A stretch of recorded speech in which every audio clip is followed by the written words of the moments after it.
now go to yung definition of marriage according to the family code. According to the family code,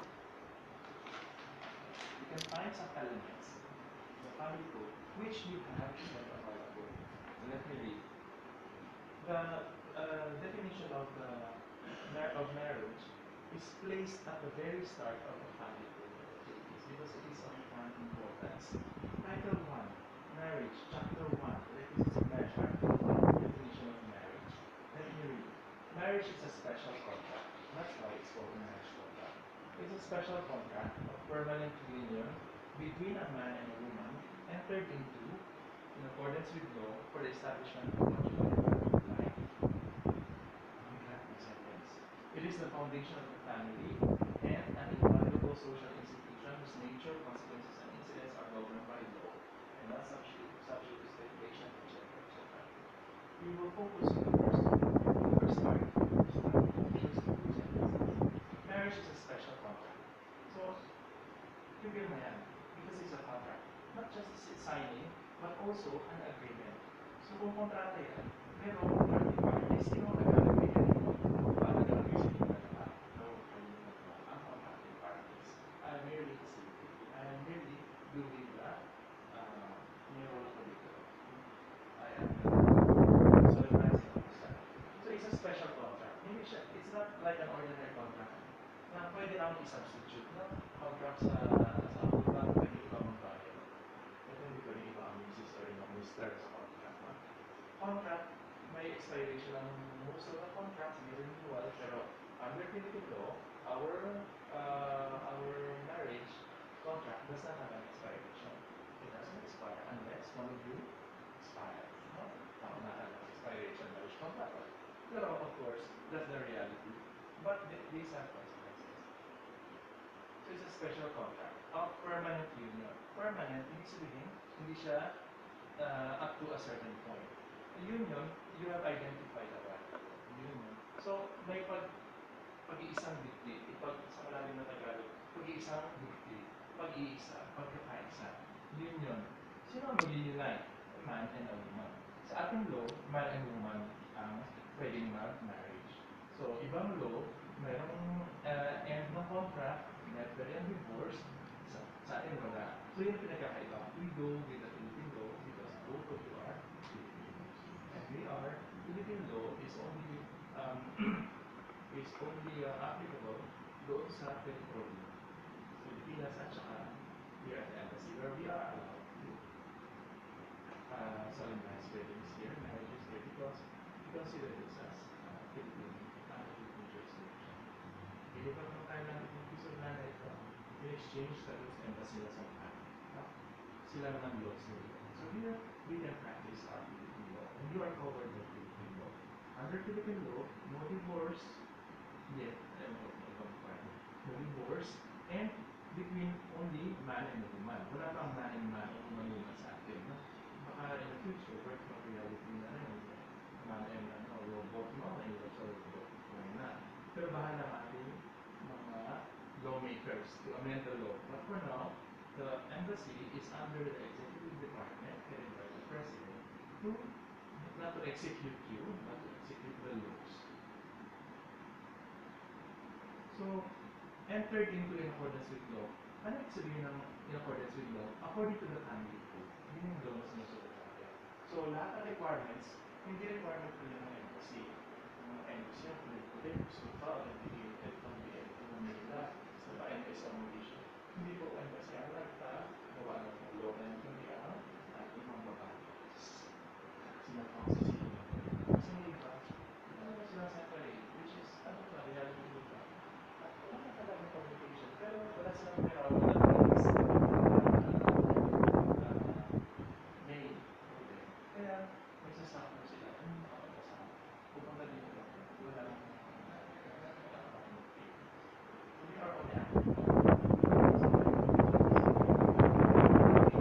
now, in accordance with law, for the establishment of conjugal and family life, marriage is not just an act, coming together, saying I do, and all the witnesses and consulting, but there is a purpose for marriage. What's the purpose of marriage? To unite. It is the means. by which to pursue your marriage.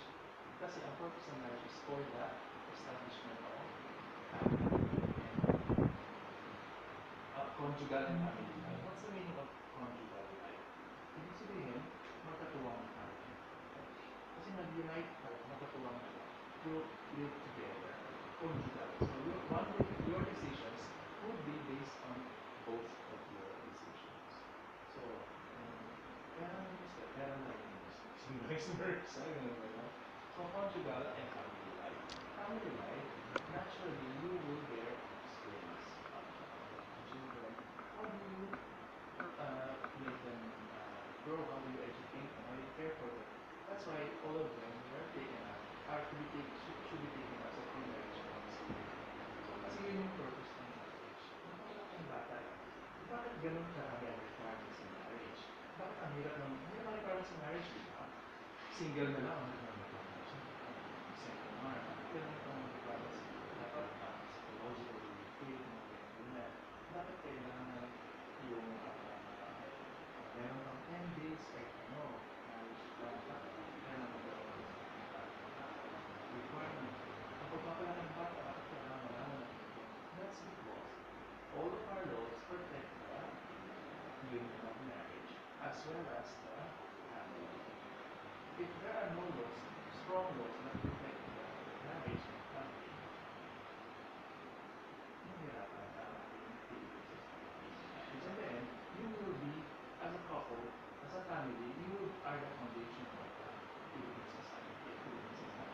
So kung mahina ang union ninyo, tapos hindi maganda ang pagpapalaki ng family, not in accordance with what are stated in the law, and without support from your group, from your religious community, with blessings from the parent, you will find it very difficult to bring up children that are responsible citizens of the Philippines. Without responsible citizens of the Philippines, the Philippine society, the Philippine nation will not survive. Okay? Mawala na ito. So that's how important marriage is. We are not saying, we are not judging others who decide not to get married first. Of course, that's a private decision. What we are saying is that, in accordance with law, we will be able, we are capable, we are empowered to bring up a good family and responsible citizens.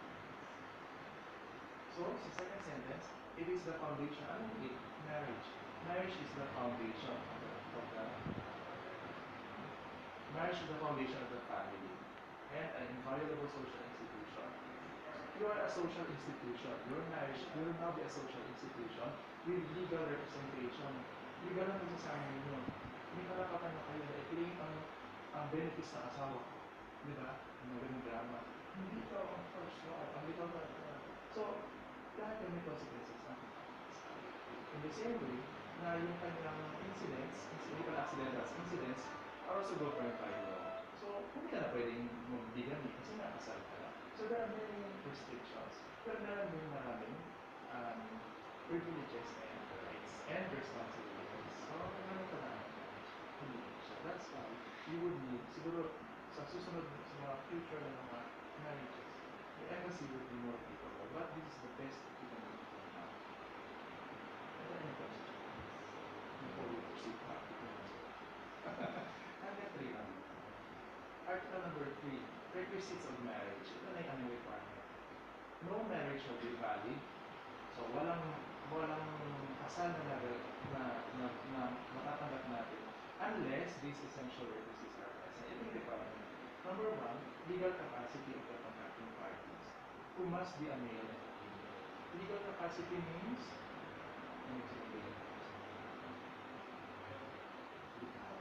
legal na legal ang o yung 36 legal na legal. Ano pa? Legal capacity na makapag-asawa ka, wala nang kapagpigil sa iyo, ikaw ay single. Paano namin nalaman na single ka? Who must be a male and a female. Paano namin nalaman na male or female ka?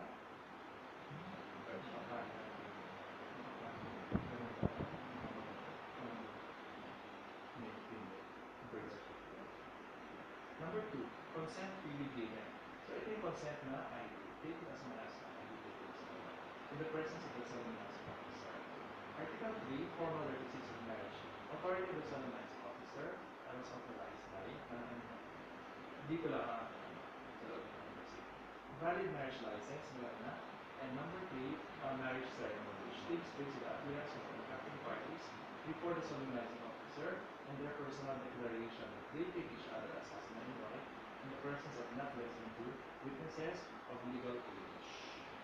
Okay. So with that, I think ang kailangan lang natin sa regulations of marriage is yung ID. Okay? So, sa ano magaganap nyo? We have prepared a Tagalog Filipino word in marriage. Pero nakakaloob na dyan, I will take you as my husband, I will take you as my wife, if this is alright with you. Can you sing ko? Okay, so makirate nyo lang yung sing.